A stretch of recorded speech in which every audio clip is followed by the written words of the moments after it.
আবরার ফাহাদ বুয়েটের শেরেবাংলা হলে তাকে পিটিয়ে হত্যা করেন বুয়েট ছাত্রলীগের একদল নেতাকর্মীরা। এরই মাঝে ঘটে যাওয়া উল্লেখযোগ্য নানা তথ্য তুলে ধরব এখানে।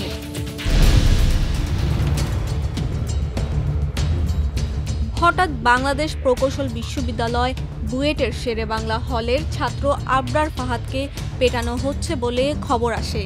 খবর পেয়ে হলে যায় পুলিশ। তবে বুয়েট শাখা ছাত্রলীগের সাধারণ সম্পাদক পুলিশকে ভেতরে ঢুকতে না দিয়ে অভ্যর্থনা কক্ষে বসিয়ে রাখেন। ঘণ্টাখানেক পরে যখন পুলিশ হলের ভেতরে যায় তখন আবরার আর বেঁচে নেই। এ হত্যাকাণ্ডের পরে ১৯ জনকে আসামি করে তার বাবা বরকতুল্লাহ ঢাকার চকবাজার থানায় মামলা করেন।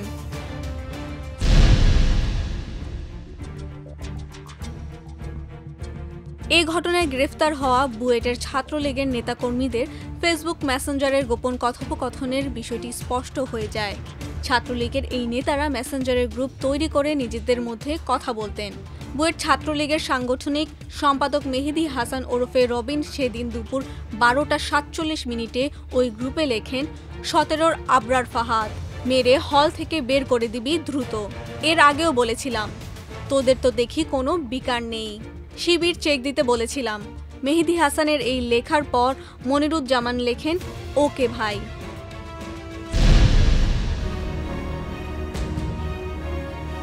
আবরার হত্যার ঘটনায় শিক্ষার্থীরা ক্ষুব্ধ হয়ে বুয়েটের প্রধান ফটকে তালা লাগিয়ে দেন। এরপর তারা উপাচার্যের কার্যালয়ের সামনে অবস্থান নেন। আবরারের হত্যার ঘটনার প্রায় ৪০ ঘণ্টা পর উপাচার্য অধ্যাপক সাইফুল ইসলাম প্রকাশ্যে আসেন।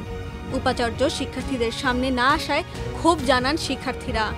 আবরার ফাহাদকে হত্যার প্রতিবাদে শিক্ষার্থীরা ৭ দফা দাবিও জানান।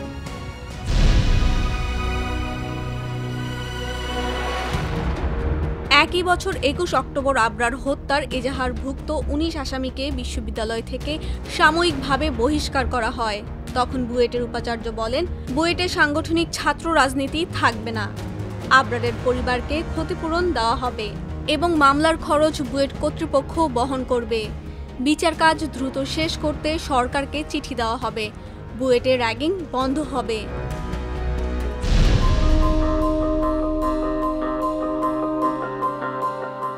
আবরার হত্যা মামলায় ২৫ জনের বিরুদ্ধে আদালতে অভিযোগপত্র দিয়েছিল পুলিশ। ডিবি জানায়, আবরারকে হত্যায় সরাসরি যুক্ত ছিলেন ১১ জন। এরাই আবরারকে কয়েক দফায় মারধর করেন। বাকি ১৪ জন বিভিন্ন পর্যায়ে বিভিন্নভাবে এ হত্যাকাণ্ডে জড়িত ছিলেন। ঘটনার দিন রাত ১০টা থেকে রাত ২টা পর্যন্ত আবরারকে পেটানো হয়।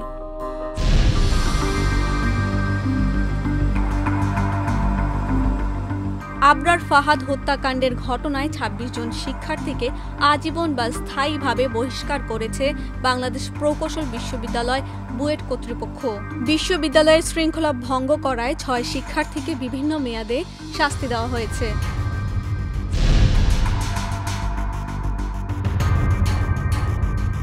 ১৭ ফেব্রুয়ারি আবরার হত্যা মামলাটি দ্রুত বিচার ট্রাইব্যুনালে পাঠানোর জন্য ঢাকা জেলা প্রশাসকের মাধ্যমে স্বরাষ্ট্র মন্ত্রণালয়ে আবেদন করেন তার বাবা বরকতুল্লাহ। এরপর ঢাকার মহানগর দায়রা জজ KM ইমরুল কায়েস আবরার ফাহাদ হত্যা মামলার অভিযোগ গঠনের শুনানির জন্য ১৮ মার্চ দিন ধার্য করেন। তারই ধারাবাহিকতায় ১২ এপ্রিল আবরার ফাহাদ হত্যা মামলাটি দ্রুত বিচার ট্রাইব্যুনালে পাঠানোর অনুমোদন দেন আইন মন্ত্রণালয়।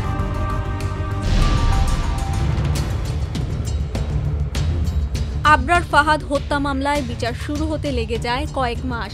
২০২০ সালের সেপ্টেম্বরে বিচার শুরু হয়। ১৫ সেপ্টেম্বর মামলার ২৫ আসামির মধ্যে ২২ জনকে আদালতে হাজির করা হয়। বাকি ৩ জন পলাতক ছিলেন।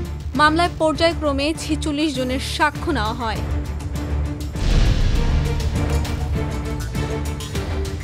২০২০ সালে ৮ ডিসেম্বর এ মামলায় রায় দেন বিচারিক আদালত। রায়ে ২০ জনকে মৃত্যুদণ্ড ও ৫ জনকে যাবজ্জীবন কারাদণ্ড দেওয়া হয়। ঢাকার দ্রুত বিচার ট্রাইব্যুনাল ১-এর বিচারক আবু জাফর মোহাম্মদ কামরুজ্জামান এ রায় দেন।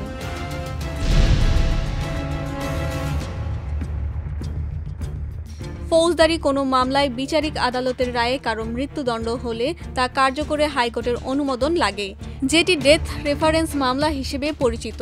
অন্যদিকে দণ্ডাদেশের বিরুদ্ধে আসামিরা জেল আপিল, নিয়মিত আপিল করতে পারেন। সাধারণত ডেথ রেফারেন্স ও এসব আপিলের ওপর একসঙ্গে হাইকোর্টে শুনানি হয়ে থাকে। 2024 সালের 28 নভেম্বর আবরার ফাহাদ হত্যা মামলায় ডেথ রেফারেন্স আসামিদের আপিল ও জেল আপিলের ওপর শুনানি শুরু হয়েছিল।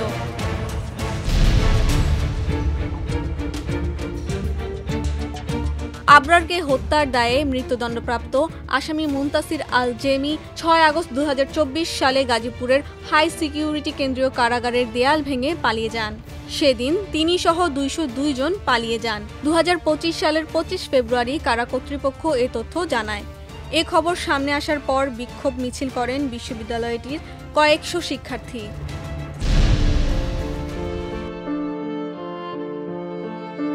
আবরার ফাহাদকে মরণোত্তর স্বাধীনতা পদক 2025-এ ভূষিত করা হয় এদিন।